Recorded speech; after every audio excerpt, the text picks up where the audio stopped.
my focus was how can we bring this to customers and how can we make this useful and how can we make people want this. You're going to work for some other company with some other product. So the first thing you need to look at is how can partnering up with others make us earn more money. I think today storytelling about good, successful API programs I see on the market would potentially be even more important, so that the board would see a good example of a customer, of a company. Welcome everyone to this episode of the API Resilience Podcast. We're very happy today to have Sophie Rutard.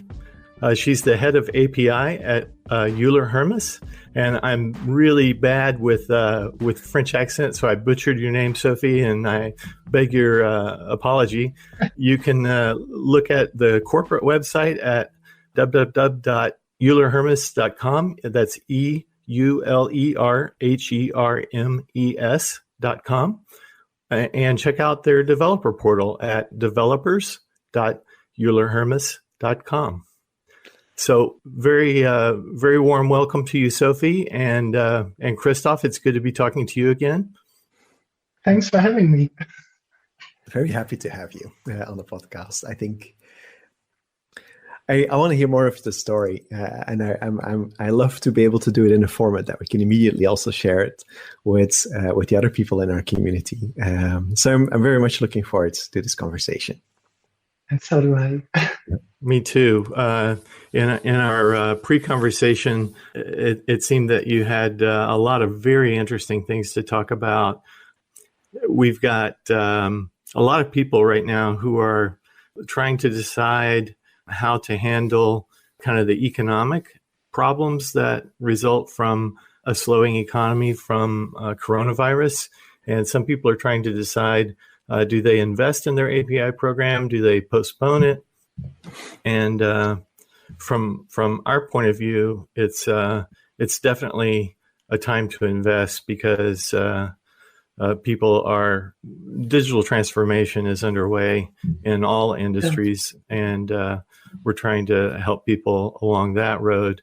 But particularly right now, because of the benefits of an API program, we think this is definitely a time to invest because people aren't traveling. There's not the opportunities for as much face-to-face interaction that normally accompanies connecting businesses.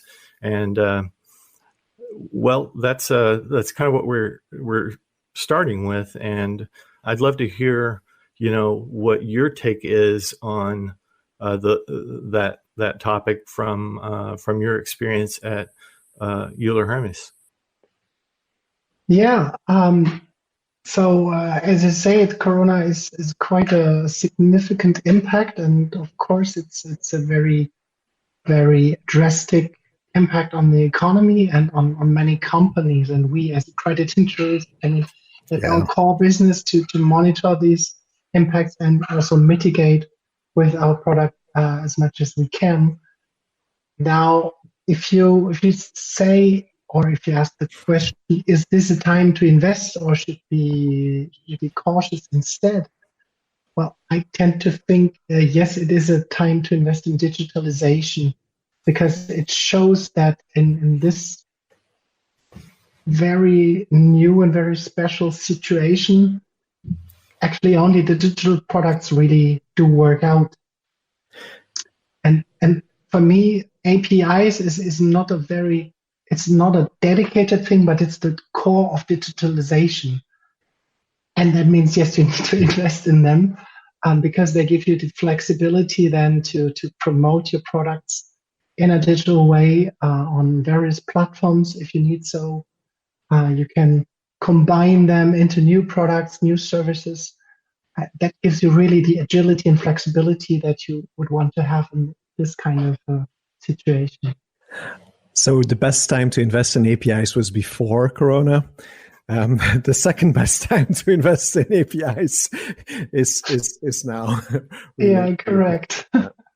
You said something really interesting about, and I hadn't thought about this, but the financial industry was one of those industries that was really notorious about paper trails and good old paperwork and doing all the contracts, coming together, signing together, all that stuff. And I didn't realize, but yeah, this is a big change. Like, you can't just ask the insurance agent to come and check out what happened, because they're not supposed to enter your home. And so, like, this digitization is actually probably happening very fast now in your industry. Yes, I think there's still some kind of a prejudice of insurance being a paper-driven industry. And I can reassure you that even much before Corona, we invested heavily, and all the Allianz Group invested heavily in digitalizing the products we have, because it's also much more convenient for the customer to be able to easily look at the products on a website, choose the components that you need, and eventually sign it in a digital way. But it's true that we see that we had some remaining products that were still in the classic way of having a paper-based contract, and people would sign them in a face-to-face meeting. And this is not possible today. And so we had to very quickly convert those processes, and as a first step, at least move to PDF documents with electronic signature to facilitate the sales process. And then the next step is, of course, embedding that in a fully digital workflow on a dedicated application or a sales portal, or something more convenient than just having the same type of document, but just in a PDF form. Yes, so it's like I noticed this myself. Like, I had a few dealings with my bank, and where normally you would always have to go and sign stuff in paper, and suddenly they were accepting that you would like do a copy and just scan it.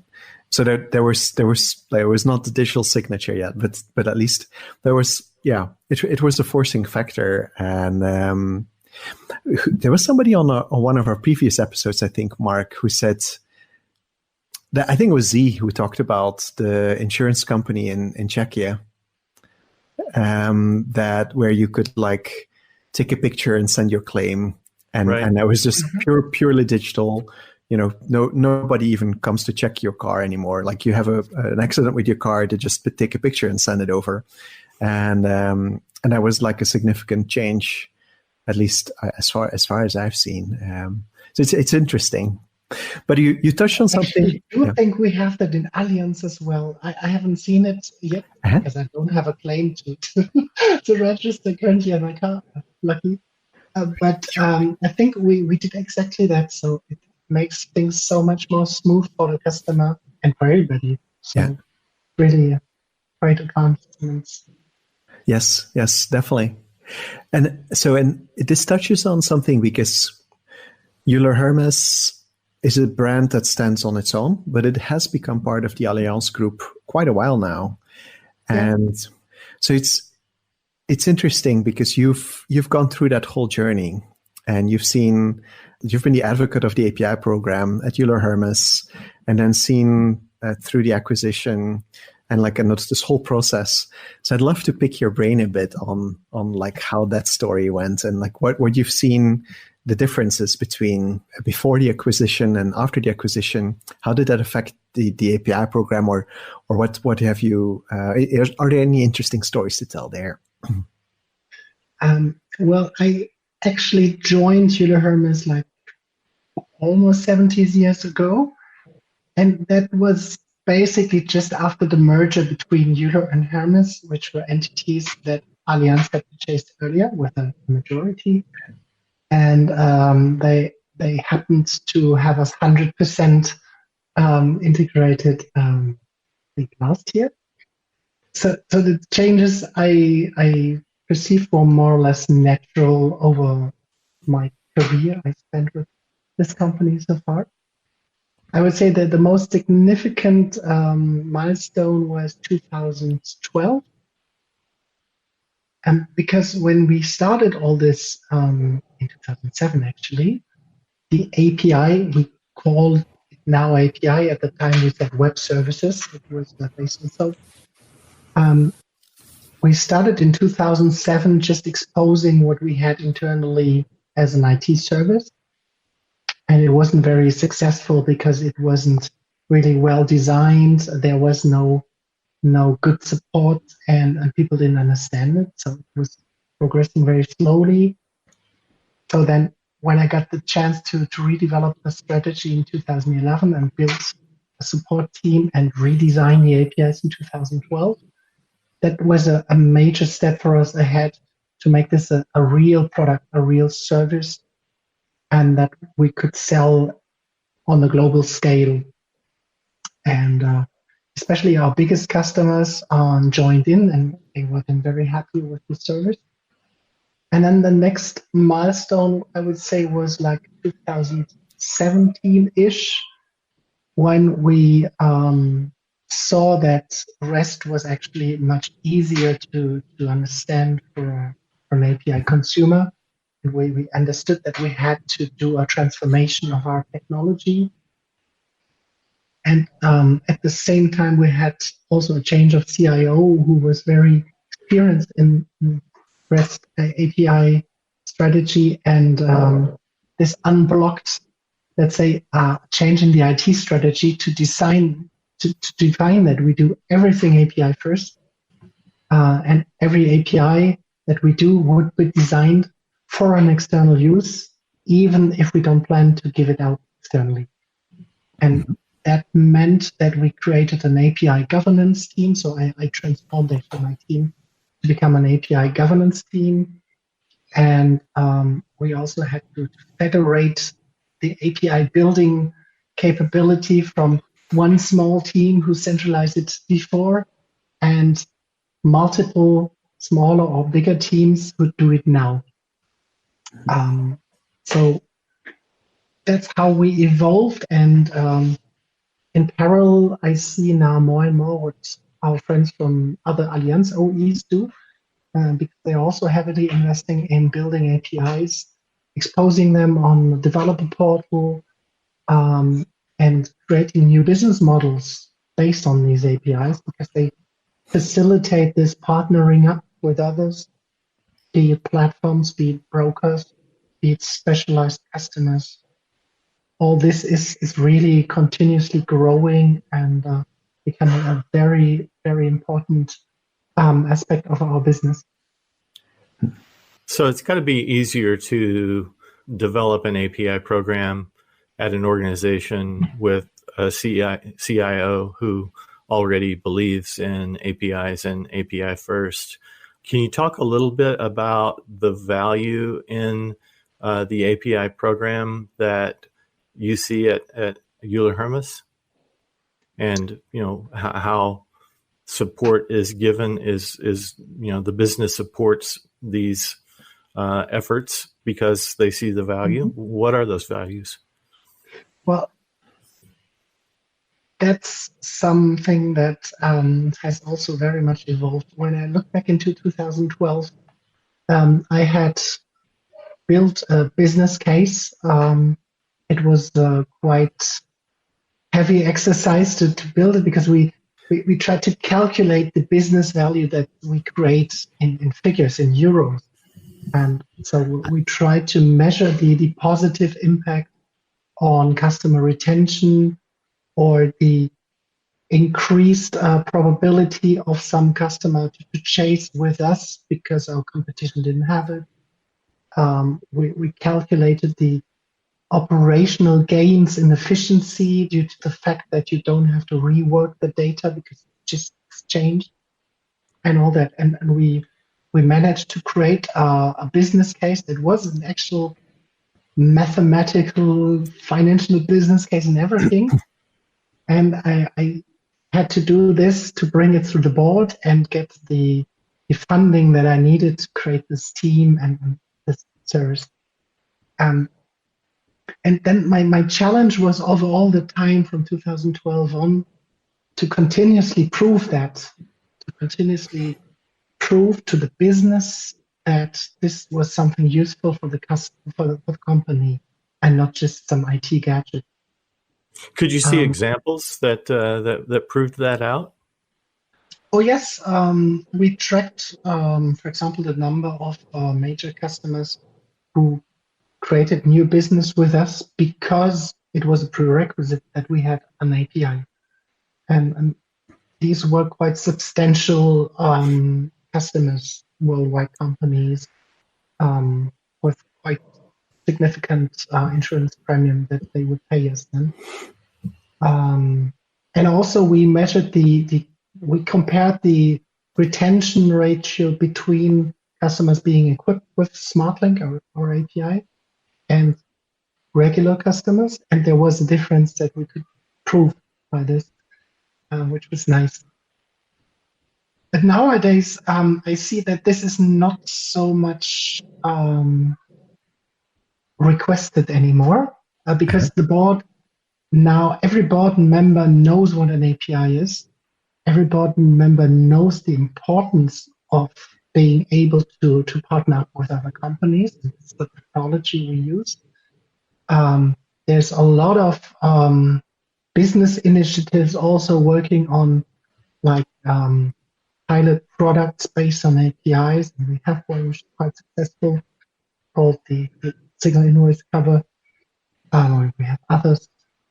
And so I don't need to convince them anymore now. Now it's more about executing, about creating those APIs, doing good design, and having a simple way to share them. And that's our developer portal that we released this year, thanks to the work of Economics. Yeah, we're really happy to work with you on that. Definitely, yes, thank you.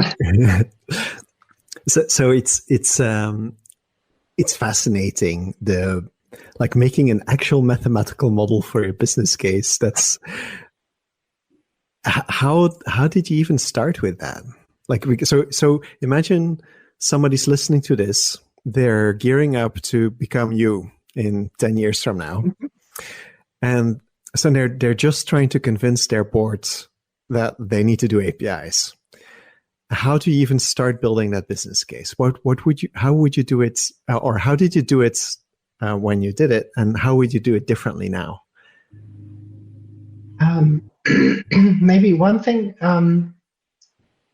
it might be a bit special about myself. I have not been in IT back then. I have been in a business organization or in project management and these kind of things. And I didn't look that much at the technology. I mean, I had to understand it, but that wasn't my focus. My focus was, how can we bring this to customers, and how can we make this useful, and how can we make people want this?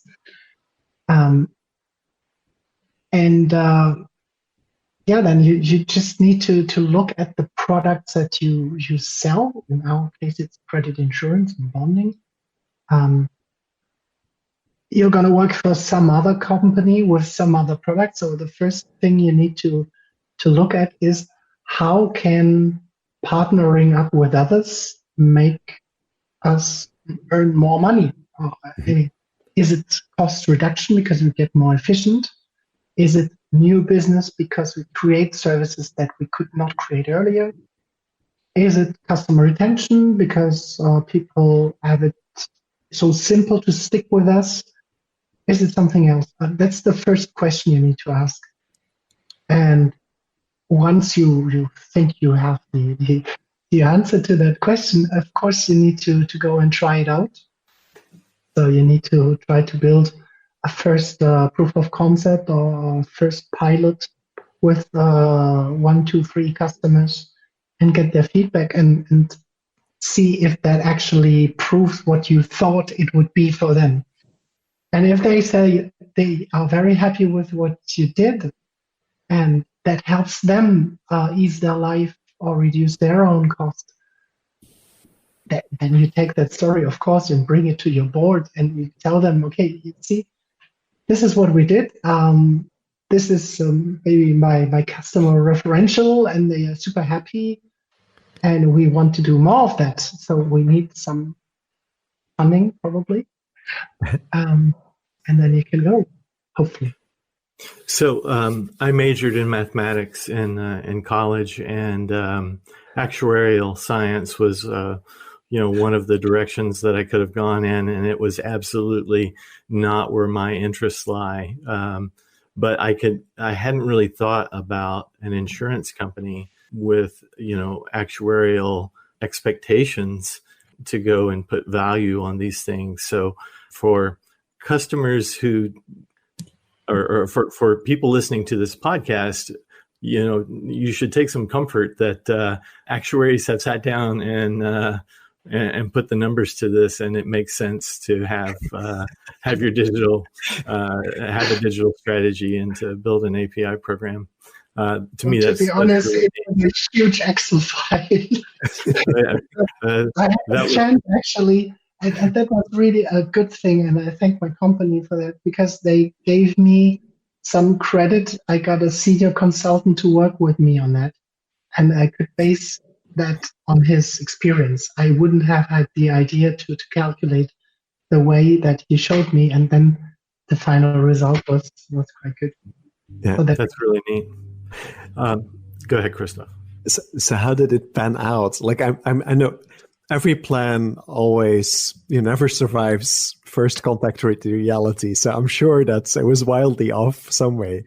But like, what were the things where you were on the mark and off the mark? Like looking backwards, was that useful? The mathematical model should like someone who's doing this exercise now. So you said do your POC, go and get actual customer stories and tell this story to the board.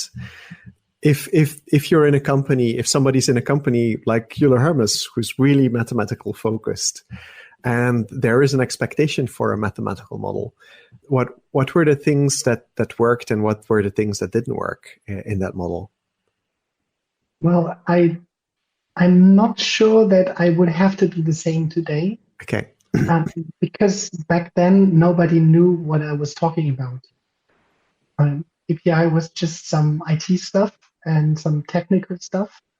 It didn't look fancy at all. And well, how do you describe something that people can see? It's an interface between computers. So, well, is that cool?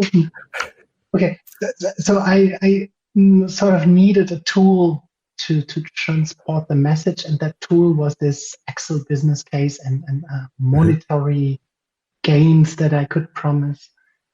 I think today storytelling about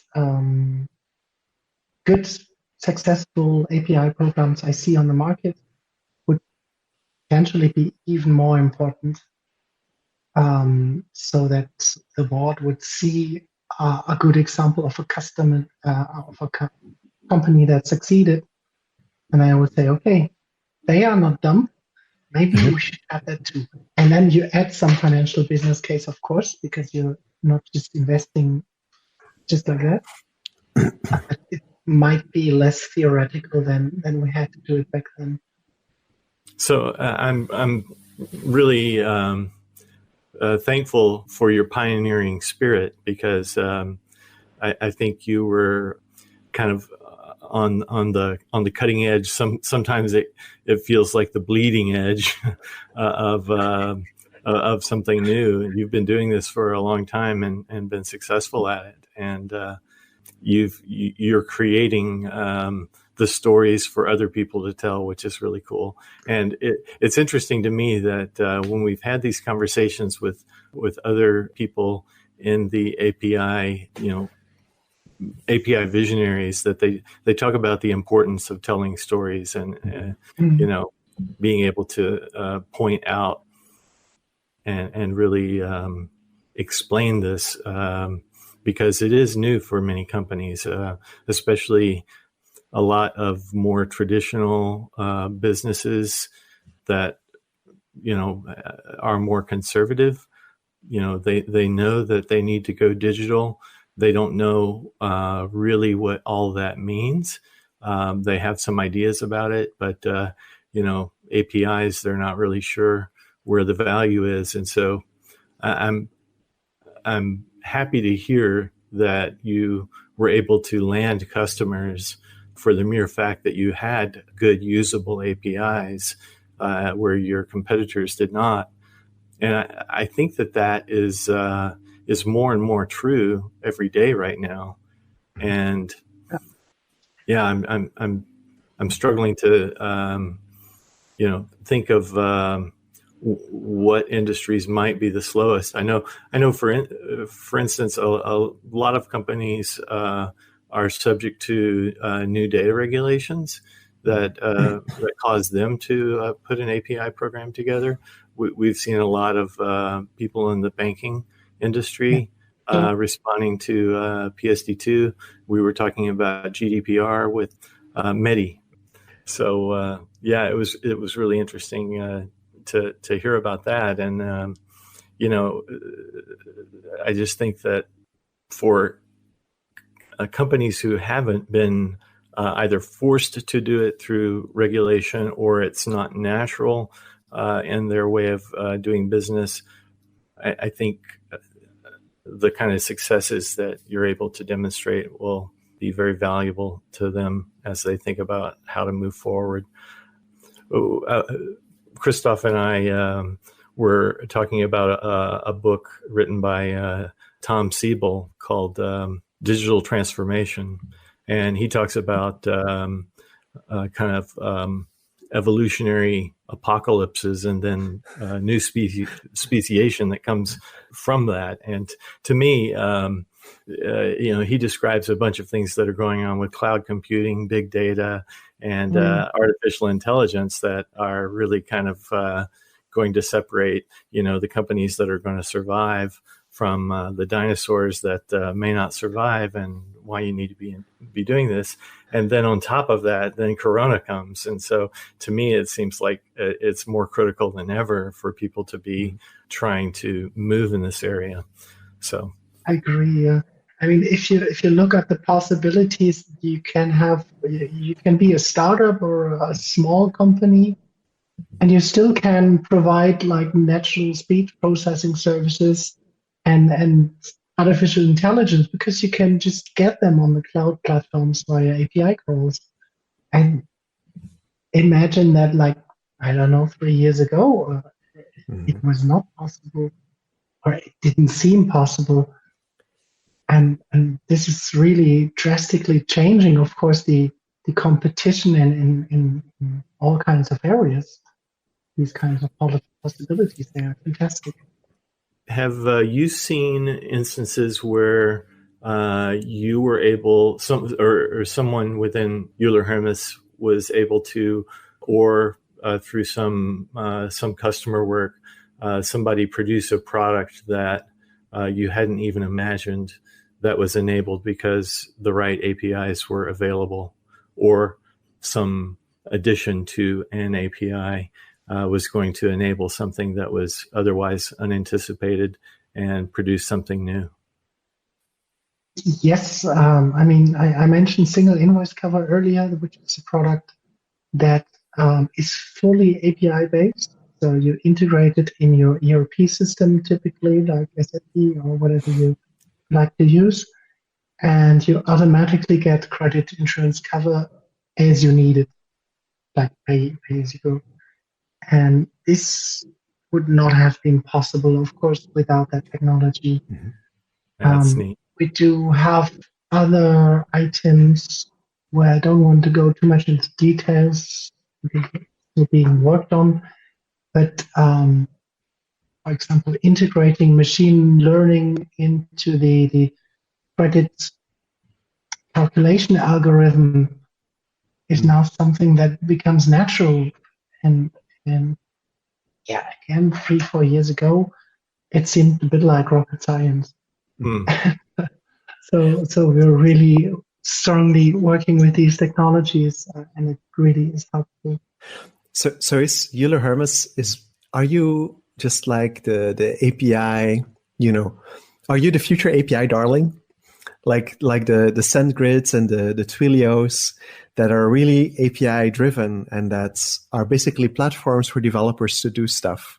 I know that it's a niche that is a bit harder for people to understand. I remember the first time we called, you were explaining me like what credit insurance was so that I would really fully understand what we're talking about. Mm-hmm. But so it's maybe a little bit more niche than just regular payments and sending SMSs.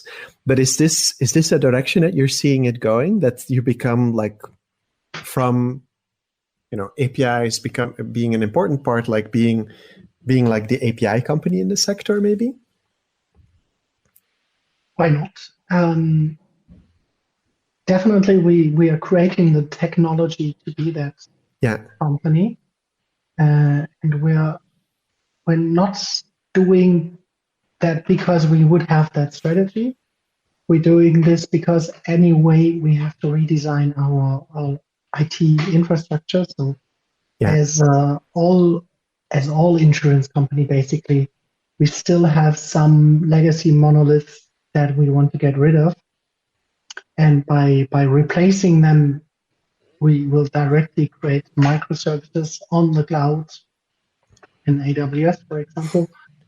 And so the new services we build are by design able to be exposed and to be reused by partners. Yeah. And we're also investing in the security system you need to have a very fine granular selection of what kind of API calls you authorize or not. And that again is very essential to create then this platform way of promoting these services. Yes. And definitely our customers just have the choice if they like our portal, which is a visual representation of these features, or if they go directly with the API. Yeah. And the functionality is 100% there. And then again, as I said earlier, I think the desire to connect through APIs and automate processes and create efficiency gains is continuously growing, of course. And so who knows where we stand in 5 years from now. I expect there will be many more that use our APIs than we have even today. Yeah. We have quite a few. I think this brings us to one of my favorite recurring questions that I ask almost every host, every guest, is I'm also not a developer. I'm a bioengineer by education. So I come from a different world. So the way that I got into development, into software, was because there was this software Drupal that had a visual interface where I could be a developer without writing a single line of code. And that was incredibly empowering. And that got me hooked. And I feel I'm not sure. There are trends like that. There's the no code, low code kind of trend, mm-hmm. and that's kind of happening in the background. A lot of people are pushing for it, but I feel that if we really want to bring APIs to its full maturity, it has to become like magic that everybody can do, rather than only the developer wizards. And do you already see areas where in your business you see people like maybe from small companies where they don't have developers who can do an integration, like where you have like cookie cutter or pre-made integrations with certain tools that you have available? Do you see some stuff like that already appearing, or this is still on the horizon in your sector? Yes, we do have a couple of tools. For example, some SAP plugins they built in even our legacy SOAP APIs, and this is working fine. I think we have one on Salesforce, if I'm not wrong. And there's a number of more specialized tools that you can just purchase, and you turn the switch and it's working. Now, You mentioned low code, no code, and we also do some experimentation with low code. Mm-hmm. And this is something that helps us internally to experiment extremely speedy because we just connect to the APIs that are already there now. We assemble some screens in low code, and we have a number of services now that we tested with this. And once the product is proven to be attractive, then you will probably redesign it for more performance and essentially more performance and more stable code source. But this experimentation is brilliant, and we get this to these no code toolings, and our customers can do the same. They can grab sort of like a Mendix or so and start experimenting, and they can just easily now get our APIs from the developer portal. We generate the API key automatically, and they can use a sandbox to play with, and everything is there. And yes, they probably still need some developer kind of people to do that, but the hurdle to get it was much higher years ago. Yeah, and it's continuously shrinking. We also, I think we're gonna provide SDKs on our portal. We're working on this to even make it easier to just connect. Once you're connected, you can experiment and you can make of it what you want, what you need. yeah. Yes, this is continuously going to be easier and easier, and who knows what additional technologies the market will see in the next 5 years. Yeah. To make it even simpler. So one of the things that we've talked about is the value that it brought Euler Hermes to have your API program intact and to be developing it. I'm wondering, what do you hear from your customers about the value of your APIs for them? What is it that that they're really happy about, or how does this enable their success? I give you an example. One sector that is strongly requesting credit insurance coverage is the transportation and logistics. And it's very common that the truck won't leave the site if there's no coverage. Wow. And it means actually if there is an order coming in for the goods, then the risk management team needs to check with the credit insurance company whether that risk can be covered, and that depends on the buying company, on the financial stability of the company who buys those goods.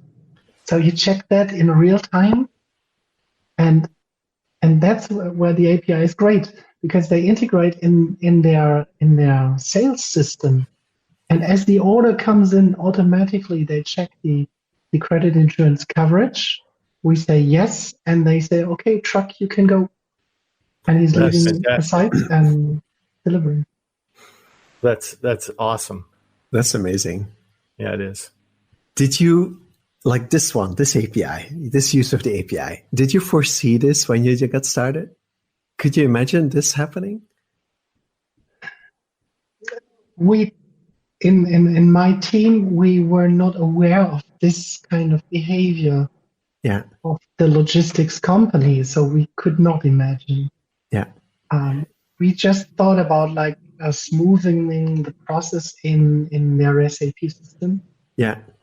But this was really an additional thing, and we were like you. I said, "Wow, this is cool. This is awesome." Yeah. So I think this is the key, is that you can imagine you can imagine a lot of things in your business case when you get started with APIs. But I think that the real value are going to be hidden gems like this that completely transform businesses, that enable things that you couldn't even imagine that would become possible because of an API. And yeah, of course, it's hard to ask your manager to take a jump in the dark. But I think that telling stories like this about unexpected changes, transformations of new, like whole ranges of new business value that become available for organizations, I think that's really important to help people to get the confidence. Like, no, this is okay. This is going to be good for us. This is not going to be a waste. Yeah. And maybe in our case, there was this huge opportunity as we had to rework our IT infrastructure because it started in parts to be aging. And we took the right decision to do an API-centric approach.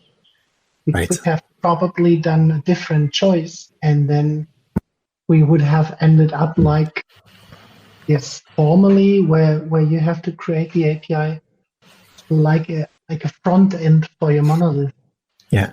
And of course, you don't get the same efficiency gains. You probably even don't get the same performance. You don't get the flexibility in evolutions of your service because you have much more dependencies to respect. So if you have to rework your IT architecture, this is the model, and you should do it API-centric. Yeah. And microservices, well, I've never talked about this on a podcast, but it's something that I've been obsessed with for a long time. Microservices versus monoliths versus macroservices. Because I think today I think people are not questioning APIs today. I think one of the biggest questions like last year or last couple of years was, okay, so should you just go for microservices straight or what should you do? And a lot of people were like, oh yeah, microservices is the bomb. This is going to change everything. And it's going to be just like the good old times when APIs change everything. And now this is going to like make that same kind of gains. But then you start hearing some of mixed stories about from people that went straight into microservices and then were like, oh, whoa, too much complexity. And suddenly they get overwhelmed by the complexity of the interdependence and the orchestration of those microservices. Are you seeing some of that also? Or like, I guess what you've done is you probably have a microservice, like you went from a monolith to a microservice and now you're adding some microservices. That's how can I imagine your architecture? Well, first of all, we have to replace the monolith. So we're not just adding features, and that's good. And so to do that, we sort of cut slices out of the monolith and create those slices in new microservices. Mm-hmm. And when you say slices, the microservice is not defined by sort of theoretical object modeling process where you would say, okay, I have a currency microservice or whatever. It's really, we cut down by business capability. So we said as a credit insurance company, we need to do risk assessment. We need to calculate a risk for a company's financial stability. So there has to be an algorithm that does this in the best possible way. And that can be easily cut into one microservice. So in fact, the microservice is anything but micro. It's a huge thing, and there's a lot of complexity behind the scenes. But the service is very simple, and it's very straightforward and very limited to this core capability. Yeah. So probably you would rather call that macro service, but I'm not so sure about these definitions. Yeah. But the good thing is it works well. It has some challenges. Of course, the complexity is there. so you have to manage it, especially in the security domain. You have to do that right. But I think if you give yourself the means to have the right government entities in place, governance, okay, Yeah. and to control what you're building and to have automated testing in place, to continuously check that it's still working the way it should. If you have automated delivery processes in place to make sure that whatever you build new is not creating risk on what is already existing, because I think there is the danger in this complexity that you don't control it, and it can be awkward. But if you manage that well, I think you're creating something that is extremely valuable, extremely evolutive, and extremely sustainable also. And the last question from me, and then I don't know if Mark has one to wrap it up, but have you, because I can imagine that credits like a risk analysis of a company, that is something that's also valuable outside of your industry. Do you see people using your APIs already, not for the purpose that they were built for? Yes, actually. Exciting. So we are part of Allianz, and as you know, Allianz is one huge worldwide group with a huge number of entities doing all kinds of insurance services. And actually, the grading mechanism that we have is something that we can provide on a global scale, which is very sophisticated because it's the core of our product. And we found it to be super valuable for other entities to use grading in other insurance products. So and they just plug it to our API. It's working, and it's really great value for them. You sell this already on the portal?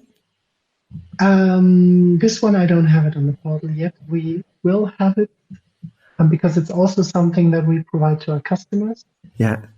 I don't really expect that you can purchase it on the portal if you're not an insurance customer, because you are not an information agency, and so you not our goal, I would say. But if you are an insured customer of Euler Hermes, then you can get this feature, and you can even further improve your sales and distribution process. You can just link that in. You have a new prospect, you get that information, okay, roughly that sounds good. I want to do business with them, so I request for a coverage of X amount. You get it, and you're good to go. So, but that's a discussion we should have offline. Let's have a discussion offline. The wheels are spinning. No, this is super fascinating, very, very insightful. I like this is like a proper, how do you do the business case for an API program, which is interesting. Like I love the origin stories, especially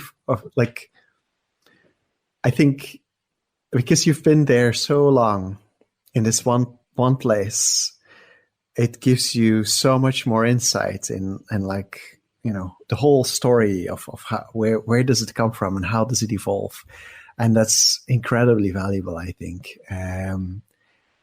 also it gives you much more insights that can help the company to grow, and very, very, very good. Love this conversation. Thank you for coming on. Yeah, well, absolutely. again, thanks for having me. I really enjoyed this conversation, as always. I'm every day, if I'm not careful, I learn something new. And today already, it's still morning for me, and I've learned lots of new things. So it's already been a successful day for me. And I want to thank you, Sophie, for coming on to our podcast and putting yourself out there and answering these questions on the fly for our audience. And it's been a fascinating conversation. And I want to remind our listeners to check the show notes for the URLs that we talked about, and go check out all of the neat stuff at Euler Hermes. There are also some really good blog posts that I saw about the building of the developer portal, and there's some great storytelling there as well. So I think you've provided a lot of really useful information to people in other industries about how they can look and see the kind of transformation that can happen. So thank you for joining us and doing that. Thank you guys for this podcast, and see you soon. Yep. All right. So thanks to our audience and our production staff. And if you have any comments or feedback, please send it to us. You can find links to that in the show notes. And I guess we'll call this a wrap. And thank you very much. Thank you for listening to the API Resilience Podcast. If you liked what you heard, please follow us to hear our latest episodes on YouTube, Spotify, Google Podcasts, or Apple Podcasts. And if you have any comments or feedback you would like to share, please drop us an email at podcasts@pronovix.com. Until next time, we wish you well and hope you find success in all your endeavors.